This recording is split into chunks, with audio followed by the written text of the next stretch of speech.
इस देश का जब भी अनएम्प्लॉयमेंट बढ़ता है तो क्राइम रेट बढ़ता है। दिल्ली एक ऐसा राज्य है जहाँ कोई माँ बाप नहीं, और माँ बाप है तो दो दो बाप है। एक आम आदमी पार्टी है और एक दिल्ली है। जब इसके दो बाप होते हैं उस बच्चे का हश्र बहुत बुरा होता है। हम सिर्फ सुन रहे हैं तो भाषण सुन रहे हैं, और राशन के नाम पे 100 ग्राम की खिचड़ी यदि किसी को कोई दे देता है तो और वो सोचता है मेरा दायित्व पूरा हो गया। भारतीय संस्कृति की एक परंपरा है कि दायां हाथ जब दान करता है तो बाएं हाथ को पता नहीं होती। यहाँ तो दायां हाथ बायां हाथ छोड़ दीजिए, किसी और हाथ से दान भी करवाते हैं तो अपना फोटो पहले छपवाते हैं। नमस्कार, स्वागत है आपका हिंद वॉइस पे। मैं हूं अशोक वानखड़े। हिंद वॉइस के लिए आपके सामने रूबरू होता रहूँगा, अलग अलग विषयों पे बात करूँगा, क्योंकि अभी विषय कोरोना का है और कोरोना की महामारी रुकने का नाम ले नहीं रही है। हर जगह सरकार तो आशावाद है कि कुछ ना कुछ तो रिलीफ होगा। बार बार प्रधानमंत्री कहते हैं कि जान है तो जहान है। फिर प्रधानमंत्री कहने लगे कि जान भी है और जहान भी है।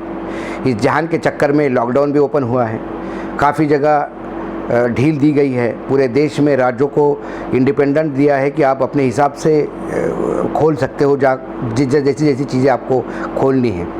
लेकिन ये बातें एक तरफ होने के बावजूद, बड़े बड़े पैकेज अनाउंसमेंट होने के बावजूद, 2 लाख मास्क की रोज़ की प्रोडक्शन होने के बावजूद, पीपीई किट अपने यहाँ प्रोडक्ट्स होने के बावजूद, कई जगह पे सरकार अपनी वाहवाह करती है। इसके बावजूद एक बात जो लगातार निरंतर बढ़ रही है वो है कोरोनाग्रस्त मरीजों की और लगातार होने वाले मृत्युओं की। प्रश्न ये है कि कोरोना के लोग हमारे देश में है कितने।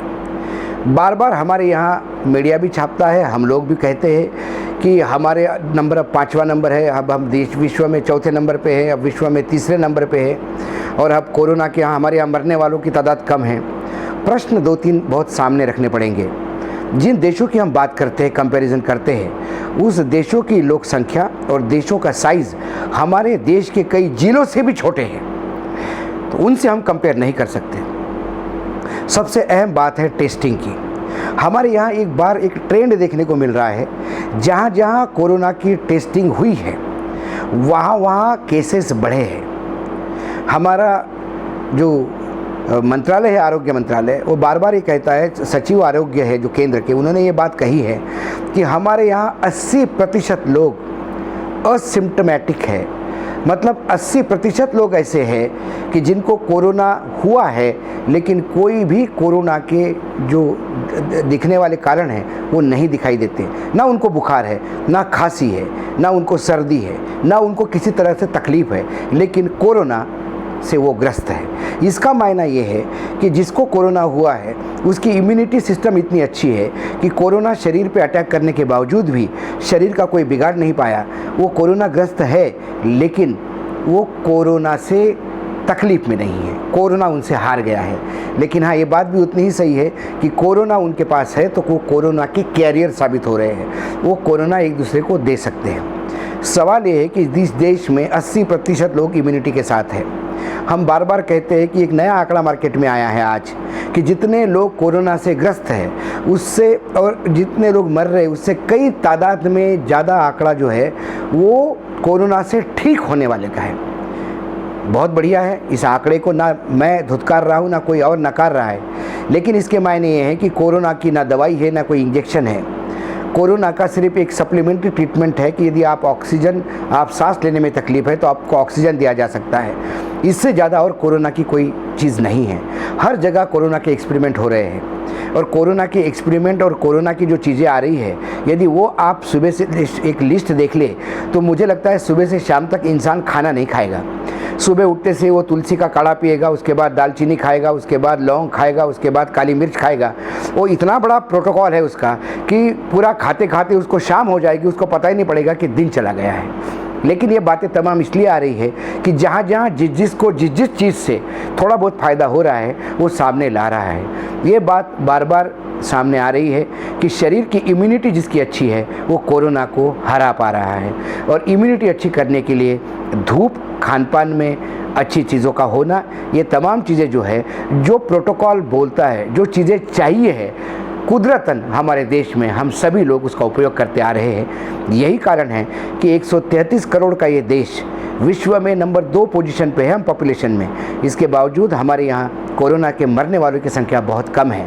वो इसलिए है कि कोई वृद्ध है, कोई इसलिए है कि कोई किसी बड़े रोग से पीड़ित है, उनकी इम्यूनिटी सिस्टम खराब है। जब कोरोना अटैक करता है तो जिस डिसीज़ से वो परेशान है वो डिसीज़ और जोर करता है और उनसे उनकी मृत्यु होती है। ये बात हो गई कोरोना की स्थिति की। अब हम आते हैं कोरोना में जो राजनीति होती है। हमारे यहाँ बड़ी अजीब स्थिति है। प्रधानमंत्री भारतीय जनता पार्टी के बड़े नेता हैं। भारतीय जनता पार्टी सत्ता में है, एनडीए का शासन है केंद्र में, लेकिन भारतीय जनता पार्टी के पास अपना इतना बहुमत है कि और किसी अन्य साथी की उनको ज़रूरत नहीं है। फिर भी एक एनडीए का एक दोस्ती यारी जो गठबंधन का धर्म है वो निभाते हुए सभी लोग मंत्रालय में हैं। लेकिन शासन जो है वो शुद्ध रूप से नरेंद्र मोदी और अमित शाह ये दोनों चला रहे हैं। ये 2014 से लेकर आज तक इस पर कोई सवाल उठाने को तैयार नहीं है, क्योंकि ये जो है सत्य वो आपके सामने है। प्रधानमंत्री बार बार ये कहते हैं कि ये कोरोना की लड़ाई है, महामारी है, इसे जीतना है, इसमें राजनीति नहीं होनी चाहिए। वो बार बार कहते हैं कि इसमें सबको साथ में मिलकर लड़ना है, ये हम सब की लड़ाई है। लेकिन कथनी और करनी में 2014 से हम लगातार देखते आ रहे हैं कि फ़र्क है कि जब आप ये कहते हैं कि सबको साथ में लेके चलना है तो फिर नॉन बीजेपी राज्य है उन्हीं राज्यों पे क्यों बार बार ये इंगित होता है, बीजेपी के नेता क्यों बार बार ये कहते हैं कि ये राज्य जो है वो ठीक से कोरोना की लड़ाई लड़ नहीं पा रहे हैं और इनको बर्खास्त करना चाहिए। मैं महाराष्ट्र की उदाहरण दे रहा हूँ, मैं वेस्ट बंगाल का उदाहरण दे रहा हूँ। लेकिन ये मांग लोगों की तब कम हुई जब अहमदाबाद में एकदम कोरोना ने मुंह खोल दिया और अहमदाबाद एक ऐसा राज्य हो गया जो दूसरे नंबर पे आ गया, जहाँ सबसे ज़्यादा कोरोना से मरने वालों की संख्या सबसे ज़्यादा है देश में। उसके बाद कोरोना वहाँ कंट्रोल में नहीं आ रहा है, लेकिन वहाँ पे भी अब सरकार ने आंकड़े करीब करीब देना बंद कर दिए। बड़ी ताज्जुब की बात है कि कई दिनों से प्रधानमंत्री भी मन की बात नहीं कर रहे हैं। जो हमारे हेल्थ सेक्रेटरी थे, जॉइंट सेक्रेटरी हेल्थ डिपार्टमेंट के, वो आके रोज़ ब्रीफिंग करते थे, वो बंद हो गए। हमारे जो दिल्ली के प्रिय नेता है डॉक्टर साहब, डॉक्टर हर्षवर्धन, जो स्वास्थ्य मंत्री है, वो भी बड़े मुंह पे मास्क लगा लगा के बड़ी बड़ी बातें करते थे, वो भी आजकल गायब है। क्योंकि सबको समझ में आ गया है बात बोलने से नहीं, बात कुछ करने से होगी, और करने के लिए हमारे पास कुछ नहीं है। सिर्फ हम लोगों को बेड दे सकते हैं, एक सप्लीमेंट जो होती है मेडिकल वो दे सकते हैं, लेकिन उसकी हालत बहुत दयनीय और गंभीर है। दिल्ली की यदि बात करें, दिल्ली देश की राजधानी है, तो दिल्ली में 3 टाइप के हॉस्पिटल हैं। एक तो केंद्र सरकार जो हॉस्पिटल को चलाती है वो है, एक है राज्य सरकार जो चलाती है, और हमारे यहाँ म्यूनसिपल कॉरपोरेशन है 3-4, वो अपने हॉस्पिटल चलाती है।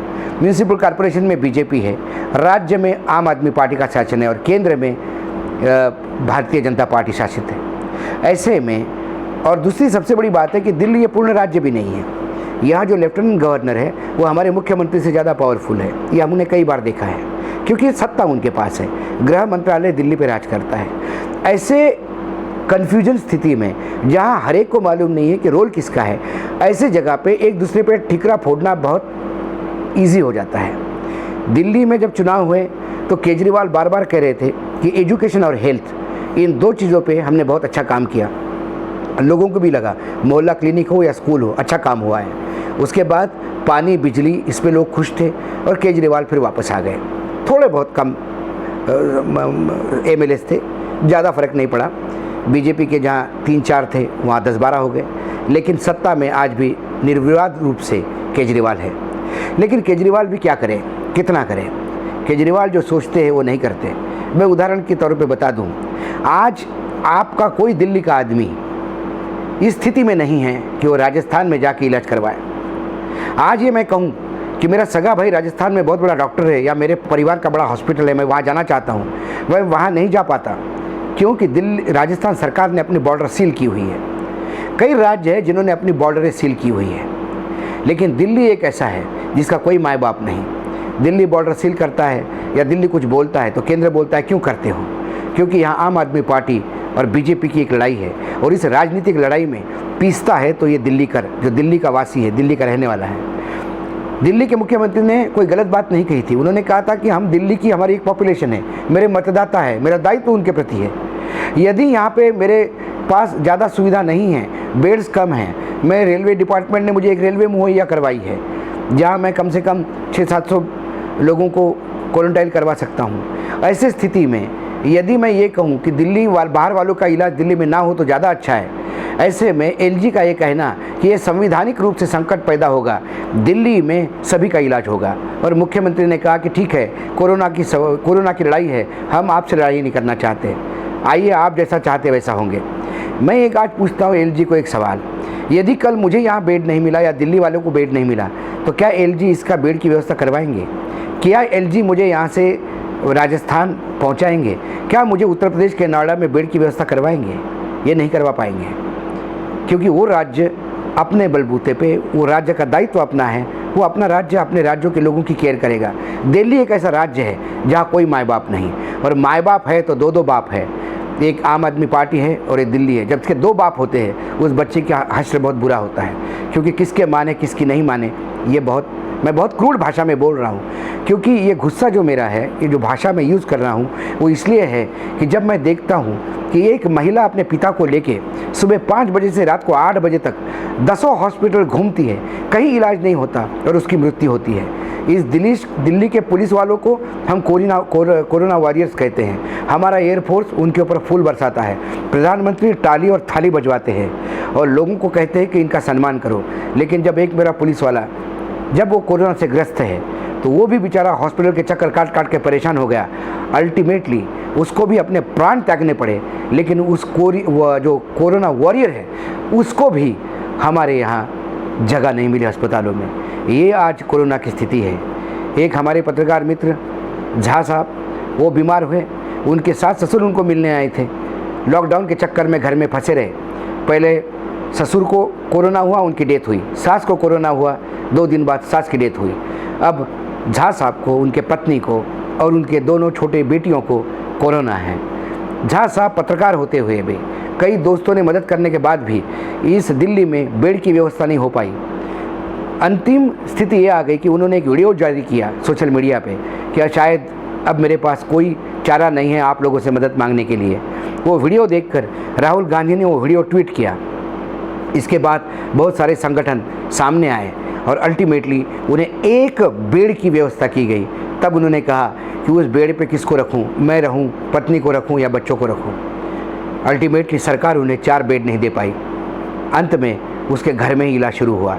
ये स्थिति मैं एक बड़े पत्रकार की बता रहा हूँ, ये स्थिति मैं पुलिस इंस्पेक्टर की बता रहा हूँ। दिल्ली पुलिस इंस्पेक्टर तो एक वसूद वाला, पुलिस के पीछे तो पूरी दिल्ली को मालूम है कितने ताकतवर होते हैं। यदि ताकतवर चीज़ों की बात ऐसी होती है, हम सिर्फ पढ़ते हैं अखबारों में। जब संबित पात्रा को जब कोरोना होता है तो वो वेदांता में जाके बड़े अस्पताल में, जहाँ अब जो करोड़ों रुपए के हॉस्पिटल है, जो बड़े बड़े शोरूम्स हैं, वहाँ जाके इलाज करते हैं। वो उनका इलाज हो भी सकता है क्योंकि इंडियन ऑयल के डायरेक्टर है वो। इंडियन ऑयल चाहे लोगों के कितना भी पेट्रोल का पैसा बढ़ा के अपना घाटा पूरा करे, लेकिन अपने डायरेक्टर पे तो खर्चा करेगा ही। ये पता नहीं, मैं ये दावे के साथ कह सकता कि उनका पैसा इंडियन ऑयल ने दिया होगा, लेकिन हो सकता है दिया भी होगा, क्योंकि मुझे पता नहीं, मैं आरोप नहीं लगा रहा है। दूसरी बात, हमारे सिंधिया साहब, ज्योतिरादित्य सिंधिया, मध्य प्रदेश के राजनीति में जिन्होंने सत्ता का पलटा किया और जो बीजेपी के अब नए नेतृत्व के रूप में उभर रहे हैं, जब उनको और उनकी माँ परेशान होती है तो वो तुरंत मैक्स हॉस्पिटल में चले जाते हैं, उनको बेड मिल जाता है। लेकिन आम जनता आज भी बेड के लिए तरस रही है। ये झगड़ा है इन 2 राजनीतिक दलों का, ये झगड़ा है बीजेपी आम आदमी पार्टी का, ये झगड़ा है दिल्ली की सत्ता का। लेकिन ये झगड़ा कम से कम उस समय पे तो ना करिए जब लोगों की लाशें जलाने को आपके शमशान में जगह ना हो। आज स्थिति ये है, हॉस्पिटल डेथ का नंबर अलग देता है, दिल्ली सरकार अलग देता है, केंद्र सरकार अलग देता है, और शमशानों का रिकॉर्ड बताता है कि इस दिल्ली में कितने लोग मर रहे हैं। तो दिल्ली के लोग किसको सही माने? मरने वाले की सूचना भी सही नहीं दे पाना, ये इससे ज़्यादा और कोऑर्डिनेशन की कमी और इससे ज़्यादा और बड़ी राजनीति में दिखाई नहीं देता। भारतीय जनता पार्टी एक ऐसी पार्टी है जिसका केंद्र में शासन है। मैं आज, जब से कोरोना की लड़ाई शुरू हुई, लॉकडाउन शुरू हुआ, तब से आज तक मैंने एक भी भाजपा के दिल्ली के नेता का ये स्टेटमेंट नहीं सुना कि उन्होंने ये कहा होगा कि हम केंद्र को बोलते हैं हमारे दिल्ली के लिए क्या चाहिए, केजरीवाल आप आदेश करो, दिल्ली हमारी है, दिल्ली आपकी भी नहीं है, दिल्ली सबकी है, दिल्ली के लिए लड़ेंगे, केंद्र सरकार से हम मांगेंगे। लेकिन ना, वो बार बार आम आदमी पार्टी के खिलाफ चुनाव, क्योंकि चुनाव लड़ते हैं तो यहाँ पे भी लड़ाई उन्होंने खोल के रखी है। उनका आरोप एक ही है कि आम आदमी पार्टी ठीक नहीं कर रही है।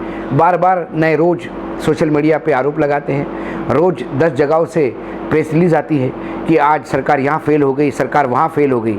सरकार फेल हो गई ये बता के आप क्या कर रहे हैं? आप दिल्ली के मरने वाले लोगों के ज़ख्मों पे नमक लगा रहे हैं, इससे ज़्यादा कुछ नहीं कर रहे हैं। दूसरी ओर कांग्रेस 3 में ना 13 में, लेकिन कांग्रेस का भी कोई कंस्ट्रक्टिव काम नहीं है। कांग्रेस भी लगातार क्या कमी है इसके लिए लड़ रही है। कांग्रेस ने जैसा कहा था कि हम रेलवे में जो प्रवास करना चाहते हैं, मजदूर उनका खर्चा उठाना चाहते हैं, यदि कांग्रेस ये कहती कि हम आपके लिए एक हॉस्पिटल की व्यवस्था करते हैं, हम देते हैं आपको बेड्स, आपको नहीं चाहिए तो यहाँ बेड देने वाले कोई नहीं है। यहाँ यदि सिर्फ आरोप लगाने वाले लोगों की एक बहुत बड़ी तादाद हो गई है। और ये आरोप प्रत्यारोप के बीच में जिसको कोरोना हुआ है, जो कोरोना से डर रहा है, जिसके कोरोना की वजह से परिवार बर्बाद हो गया है, उसको आपके आरोप प्रत्यारोप का फ़ायदा क्या? चुनाव में तो अभी समय है, लेकिन 24 घंटे की राजनीति से कहीं ना कहीं तो बाज आना पड़ेगा। हमारे गृह मंत्री, देश में आज स्थिति ये हो गई है कि बेरोजगारी इस अहम पे है। लोग जो वापस चले गए गांव में, वहाँ पे सोशल फैब्रिक इतना टूट चुका है, वहाँ परिवारों में झगड़े हो रहे हैं, परिवार जो संपत्ति को लेके। जो भाई बम्बई में पिछले 20 साल से था, वो आज वापस आ गया है। वो भी अपने खेत कहाँ हैं वो देख रहा है, उस खेतों से मुझे अभी तक क्या मिला वो देख रहा है। परिवार में झगड़े हैं, अनएम्प्लॉयमेंट का ग्रोथ इतना बड़ा हो रहा है कि आज करोड़ों के तादाद में लोग बेरोजगार हैं। बड़ी बड़ी बातें हो रही हैं कि हम क्लस्टर स्थापित करेंगे, लंबा प्रोग्राम है। मुख्यमंत्री उत्तर प्रदेश और बिहार, जहाँ सबसे ज़्यादा प्रवासी आ गए हैं, वो कहते हैं कि हम नए अभी इंडस्ट्री शुरू करेंगे। साहब, ये तो बहुत दूर की बात है। आज जो लोग बेरोजगार हैं, कल जिसको खाने की ज़रूरत है, वो उसका क्या? उसको आप मनरेगा दे रहे हो। मनरेगा के लिए तो वो वापस नहीं आया। ऐसे में यदि होगी तो क्राइम रेट बढ़ता है। मैं बार बार कहता हूँ, इस देश का जब भी अनएम्प्लॉयमेंट बढ़ता है तो क्राइम रेट बढ़ता है। The crime rate is directly proportionate to the unemployment rate in India. ये थ्योरी है, और ये थ्योरी एक बार नहीं 10 बार प्रूव हो रही है, और उस थ्योरी के प्रमाण आपको देखने को मिलेंगे। मेरी पूना बात हो गई। पूना में ये बताया जा रहा है कि रोज़ पूना में 10 या 12 जगह पे चोरियां हो रही है मार्केट में। और दुकानें पहले तो सोने चांदी की तोड़ी जाती थी, अब तो परचून की दुकान और कपड़े की दुकान भी लूटी जा रही है। आज लूट, हत्या, दिन दहाड़े ATM उखाड़ के ले जाना, चेन खींचना, महिला पुलिस कांस्टेबल के गले से चेन खींचना, ये आम बात हो गई है। ये बात इसलिए हो रही है, दिन दहाड़े रिवॉल्वर के से पायलट लूटा जा रहा है। पायलट ड्यूटी पे जा रहा था दिल्ली जैसे राजधानी में, जहाँ सबसे सिक्योर माना जाता है। दिल्ली नाक है इस देश की। यदि यहाँ आम आदमी सेफ नहीं है तो बाकी देश की क्या हालत होगी? ये तमाम बातें मैं इसलिए बोल रहा हूँ कि ये जब बातें लगातार ये बढ़ रही है तो इसका एक समाज अलग लड़ाई लड़ रही है, कोरोना के प्रकोप की अलग लड़ाई लड़ रही है, तनख्वाहें आधी से जो कम मिल रही है उस पर लड़ाई लड़ रही है, नौकरी की शाश्वत नहीं है कि ये जो मैं आज जा रहा हूँ ऑफिस में, कल या परसों बरकरार होगा या नहीं रहेगा। हम सिर्फ सुन रहे हैं तो भाषण सुन रहे हैं, और राशन के नाम पे 100 ग्राम की खिचड़ी यदि किसी को कोई दे देता है तो और वो सोचता है मेरा दायित्व तो पूरा हो गया। मुझे लगता है कि हमारे यहाँ दिखावट और छपास और का रोग और दिखास का रोग, ये 2 रोग, नए रोग आ गए हमारे नेताओं में, नए डिसीज है कोरोना जैसे। हर नेता को उसको 5 ग्राम भी किसी को देना होगा तो उसको टेलीविज़न चैनल पे फ़ोटो चाहिए और अखबार में फ़ोटो चाहिए कि फला नेता ने इतने लोगों को दिया। मुझे लगता है ये छपने के लिए और दिखने के लिए ही लोगों को बांटते हैं। इनके मन में सेवा भाव होता तो करने वाला कभी ये नहीं बताता कि मैंने क्या किया है। हमारे समाज, भारतीय संस्कृति की एक परंपरा है कि दायां हाथ जब दान करता है तो बाएं हाथ को पता नहीं होती। यहाँ तो दायां हाथ बायां हाथ छोड़ दीजिए, किसी और हाथ से दान भी करवाते हैं तो अपना फ़ोटो पहले छपवाते हैं। ऐसे समाज में हम जी रहे हैं। हम यही कह सकते हैं कि आज ये स्थिति आपके पास है। कोरोना की स्थिति बार बार नहीं आती। इस विपत्ति में आपको एक बात की सीख जरूर मिल रही है कि कौन आपके है, कौन पराये है। आप जिसको अपना नेतृत्व देते हैं, जिसके हाथ में अपने भविष्य की बागडोर देते हैं, वो किसी भी पार्टी के हो, लेकिन सब ये नकली घोड़े साबित हो गए हैं, कागज़ के फूल साबित हो गए हैं। इनमें किसी में दम नहीं है। ये सब लोग अपना इमेज ठीक करने के लिए आपको मदद कर रहे हैं। आपको मदद का माध्यम यदि होता तो आज बीजेपी, कांग्रेस और आम आदमी तीनों मिलकर केंद्र से लड़ते और बोलते हमें 5,000 करोड़ की ज़रूरत है, हमें 5,000 करोड़ रुपए चाहिए। लेकिन जब आम आदमी 5,000 करोड़ मांगती है तो सबसे पहले सवाल बीजेपी वाला उठाता है कि क्यों चाहिए पैसा आपको, किस लिए चाहिए पैसा आपको। तब दिल्ली से वोट मांगने वाले ये तमाम पार्टियों को शर्म आनी चाहिए कि वो आम आदमी पार्टी यदि 5,000 करोड़ मांग रही है तो इस दिल्ली के लिए मांग रही है। मैं आम आदमी पार्टी को दूध का धुला नहीं समझता। गलतियाँ उन्होंने भी की क्योंकि वो भी हर जगह राजनीति राजनीति ढूंढते हैं। अभी तक जो भी दिल्ली में नहीं हो रहा था पिछले 5 साल में, वो तमाम बातें इन्होंने नरेंद्र मोदी पे ढोली थी, तो अब बीजेपी ये कर रही है। लेकिन यदि बीजेपी और आम आदमी पार्टी एक दूसरे पे ऐसे ही करेगी तो फिर दोनों में फ़र्क क्या रहा? तो फिर क्या इस दिल्ली को तीसरा और एक दूसरा विकल्प ढूंढना पड़ेगा? कहना तो यही है। यदि कोई कहे कि कांग्रेस ने बुरा किया, इसका मतलब बीजेपी को बुरा करने का लाइसेंस नहीं है। कांग्रेस ने बुरा किया इसलिए कांग्रेस सत्ता के बाहर है, बीजेपी सत्ता में है केंद्र में, क्योंकि वो कांग्रेस की मूर्खतापूर्ण कामों से हुआ है, भ्रष्टाचार से हुआ है। इसके मायने ये नहीं कि आप ये करो, सवाल ये है कि ये आपको देखना है। आप दर्शक हो, आप मतदाता हो, आपका भविष्य आप खुद तय कर रहे हो। इसलिए मैं बार बार कहता हूँ कि इस लड़ाई में भी कुछ सीख की ज़रूरत है। सरकार अपना काम करेगी और नेता अपना काम करेंगे, क्योंकि हमारे प्रधानमंत्री ने बड़े साफ गोई से एक बात कह दी है कि आपको आत्मनिर्भर होना है। और आत्मनिर्भर के मायने ये हैं कि आप आपके भरोसे, मैं मेरे भरोसे। जब अब सब अपने भरोसे है तो अब अपनी लड़ाई अपने को लड़नी है, किसी को दोष नहीं देना। जो कोरोना का प्रोटोकॉल है उसको मेंटेन करिए, सोशल डिस्टेंसिंग पालिए, ये आपका भला है। अपनी इम्यूनिटी बढ़ाइए, बुज़ुर्ग और बच्चों को सेफ रखिए। मैं आज इतना ही कहना चाहता हूँ। अगले सप्ताह फिर किसी अच्छे विषय के साथ फिर आपके सामने आऊँगा। तब तक आप देखते रहिए ये चैनल। धन्यवाद।